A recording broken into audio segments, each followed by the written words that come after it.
तो इस वीडियो में हम बात करने वाले हैं सक्शन की। तो देखते हैं सक्शन क्या है। सक्शन जो होता है उसका मतलब होता है, सक्शन का मतलब है किसी तरल, लिक्विड, गैस या किसी भी टाइप के सिक्रीशन जैसे बलगम, खून और पस को निगेटिव प्रेशर के थ्रू बाहर खींचने में क्या करता है, मदद करता है। यानी कि हमारे बॉडी के अंदर हमारे मुंह में कोई भी सिक्रीशन आ रही है, या वो गैस हो सकती है या फिर कोई लिक्विड हो सकता है, जैसे कि बलगम हो, खून हो और पस हो, तो उसको हम निगेटिव प्रेशर के थ्रू हमारे गले से बाहर निकालते हैं और हमारी एयरवे को क्लियर करते हैं।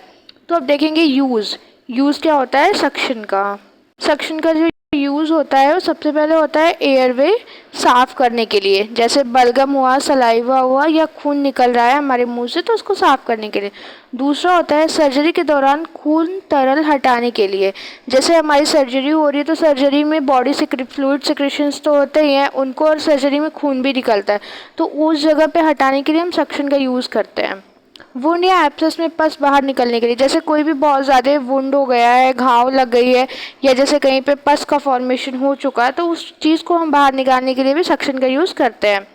वेंटिलेटर पर पेशेंट को एयरवे क्लियर करने के लिए, जैसे वेंटिलेटर पेशेंट है तो उसको मुंह से हमेशा सिक्रेशंस निकलते रहते हैं, तो उस मुंह से सिक्रेशन निकलेंगे तो जो हमारी एयरवे है वो फंस जाएगी, तो एयरवे क्लीन करने के लिए हम सक्शन का यूज़ करेंगे।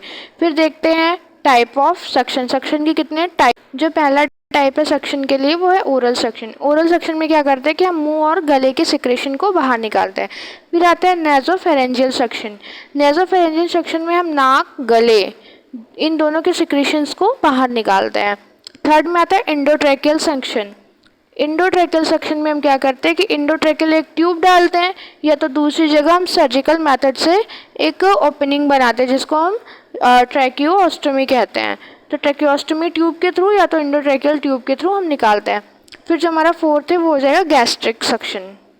अब गैस्ट्रिक सक्शन क्या होता है, पेट के कंटेंट निकालने के लिए एनजी ट्यूब से। यानी कि गैस्ट्रिक सक्शन में हम पहले एनजी ट्यूब लेंगे, उसको हम माउथ के थ्रू गैस्ट्रिक रीजन यानी स्टमक में इंसर्ट करते हैं, और फिर उस जगह से हम सक्शनिंग करते हैं हमारे जितने भी गैस्ट्रिक रीजन यानी पेट में मौजूद सिक्रीशंस है उसके लिए।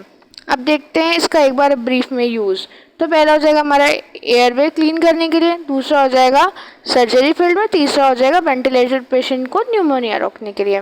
अब देखते हैं कि सक्शन का प्रेशर कितना होना चाहिए। जो प्रेशर होगा वो mmHg में होगा, और उसकी साइज़ कितनी होनी चाहिए। तो अगर हम एडल्ट की बात करें तो एडल्ट में जो प्रेशर होगा वो होगा 100 से 150 mmHg, और जो साइज़ होगी वो होगी 12 से 16 Fg में। और जो बच्चे होते हैं छोटे चिल्ड्रंस, उनमें कितना होगा 80 से 120 mmHg प्रेशर होगा, और साइज होगी 8 से 10। फिर इन्फेंट्स जो होते हैं उनमें होगा 60 से 120, और जो साइज होगी वो होगी 6 से 8। और जो नियोनेट एकदम छोटे छोटे बच्चे आते हैं जो पैदा ही हुए रहते हैं, एक महीने के रहते हैं, उनके लिए कितना होगा 60 से 100 mmHg प्रेशर, और साइज होगी 5 से 6 Fg। अब नेक्स्ट है हमारा प्रोसीजर। कि प्रोसीजर क्या होगा, तो सबसे पहले हम पेशेंट को पोजीशन देंगे। पोजीशन में कौन सी, सेमी फॉलर देंगे या सुपाइन देंगे। सुपाइन देंगे तो हम हेड को टर्न कर देंगे एक साइड में। फिर पेशेंट को हम प्री ऑक्सीजनेट करेंगे हाइपोक्सिया रोकने के लिए। जो प्री ऑक्सीजनेट होगा वो 100% ऑक्सीजन फ्लो देंगे, और कितने टाइम के लिए देंगे, 30 से 60 सेकेंड के लिए। फिर हम क्या करेंगे, कैथेटर को जब भी ओपन करेंगे, जो कैथेटर हमारा सक्शन ट्यूब से कनेक्ट होगा उसको ओपन करने के लिए हम एसेप्टिकल टेक्निक को यूज़ करते हैं, और सक्शन कैथेटर जो है उसको ओपन करेंगे, और ट्यूबिंग जो सक्शन ट्यूब है उसको हम कनेक्ट कर देंगे। फिर उसके बाद जो टिप होती है कैथेटर की, उसके ऊपर हम ल्यूब्रिकेंट लगाते हैं, लिग्नोकेन जेली लगाते हैं एनेस्थेटिक और फ्रिक्शन प्रोवाइड करने के लिए। फिर उसके बाद हम क्या करेंगे, उसके बाद हम इंसर्ट कर देंगे कैथेटर को। अब हमारा कैथेटर रेडी हो चुका है।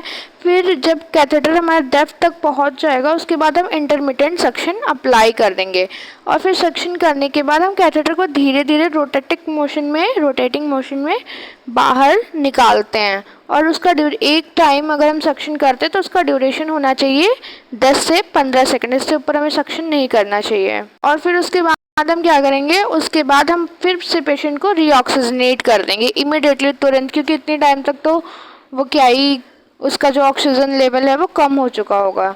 तो उसको लिए हम क्या कर देंगे, उसके लिए हम उसको अरे यार